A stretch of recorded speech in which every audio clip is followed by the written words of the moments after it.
श्री स्वामी समर्थ. नमस्कार मित्रांनो, आज मी तुम्हाला सांगणार आहे एक अत्यंत अद्भुत आणि भावनिक कथा. ही कथा आहे एका गरीब माणसाची, ज्याला आयुष्यात खूप संकट आली, पण त्याच्या श्रद्धेने आणि स्वामी समर्थाच्या कृपेने त्याचं नशीब कसं बदललं हे जाणून घेण्यासाठी शेवटपर्यंत ऐकत राहा. रामनाथ नावाचा एक साधा आणि गरीब माणूस आपल्या पत्नी आणि 2 मुलांसोबत एका लहानशा खेड्यात राहत होता. त्याचं जीवन कष्टाळू होतं. तो शेतात रोज मेहनत करायचा, पण त्याच्या मेहनतीचं फळ त्याला कधी मिळालंच नाही. पावसाने फसल जाणं, किडे लागणं आणि कर्जात बुडणं हे सगळं त्याच्या आयुष्याचा भाग बनलं होतं. एक दिवस त्याच्या मुलाने त्याला विचारलं, बाबा, आपण कधी श्रीमंत होऊ? मी मोठ्या लोकांसारखं शिक्षण घेऊ शकतो का? हे ऐकून रामनाथाचं मन खचलं. तो काहीच उत्तर देऊ शकला नाही. त्या रात्री तो खूप रडला आणि स्वामी समर्थांच्या मूर्तीसमोर नतमस्तक होऊन प्रार्थना करू लागला. स्वामी समर्थ, मी खूप प्रयत्न करतोय, पण मला काहीच मिळत नाही. माझं कुटुंब कष्टात आहे. कृपा करा स्वामी, माझं नशीब बदला. प्रार्थना केल्याच्या दुसऱ्या दिवशी रामनाथाने स्वप्न पाहिले. स्वप्नात स्वामी समर्थ त्याला दिसले. ते म्हणाले, रामनाथ, संकट नेहमीच येतात, पण तू तुझा मार्ग सोडू नकोस. मी तुझ्या सोबत आहे. लवकरच तुला काही संकेत मिळतील, त्यावर लक्ष ठेव. रामनाथ आश्चर्यचकित झाला आणि जागा झाला. स्वामी समर्थांनी त्याला दिलासे दिला होता, पण हे संकेत कसे मिळणार हे त्याला समजत नव्हतं.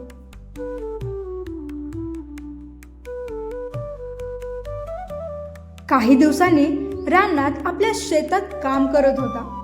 अचानक त्याला एका बाजूला माती खोदताना एक जुना तांब्या सापडला. त्याने तो तांब्या उघडला आणि त्यामध्ये काहीच नव्हतं. त्याने तो निराश होऊन परत ठेवला. दुसऱ्या दिवशी त्याच्या स्वप्नात पुन्हा स्वामी समर्थ आले आणि त्यांनी सांगितलं, त्या तांब्याला फेकू नकोस. तोच तुझं नशीब आहे, त्याचा उपयोग कर. रामनाथाने दुसऱ्या दिवशी तो तांब्या पुन्हा शोधला आणि घरी नेला. त्याने तो स्वच्छ केला आणि त्यामध्ये पाणी ठेवून स्वामींच्या चरणी ठेवला. रामनाथ दररोज प्रार्थना करत होता. एका दिवशी तो शेतात काम करत असताना अचानक त्याच्या पायावर एक साप आला, पण सापाने त्याला चावलं नाही. फक्त त्याच्याकडे पाहून निघून गेला. ही गोष्ट पाहून रामनाथाला जाणवलं की स्वामी समर्थ त्याचं रक्षण करत आहेत. त्या रात्री त्याला पुन्हा एक स्वप्न पडलं. स्वामी समर्थ त्याला म्हणाले, रामनाथ, तुझं नशीब बदलणार आहे. उद्या तुझ्या शेतात काहीतरी तुला सापडेल, जे तुझ्या आयुष्याला नवीन दिशा देईल. दुसऱ्या दिवशी रामनाथने नेहमीप्रमाणे शेतात काम करायला सुरुवात केली. त्याच्या खोदकामात अचानक त्याला एक मोठं पितळेचं भांड सापडलं. आतमध्ये सोन्याचं नाणे आणि हिरे ठेवले होते. रामनाथाच्या डोळ्यात अश्रू आले. स्वामी समर्थांनी त्याच्या मेहनतीचे फळ त्याला दिलं होतं. रामनाथने त्या धनाचा उपयोग केवळ स्वतःसाठीच नाही, तर गावातील गरिबांनाही मदत करण्यासाठी खर्च केला. त्याने स्वामी समर्थांचं मंदिर बांधलं आणि रोज त्यांचे पूजन करू लागला.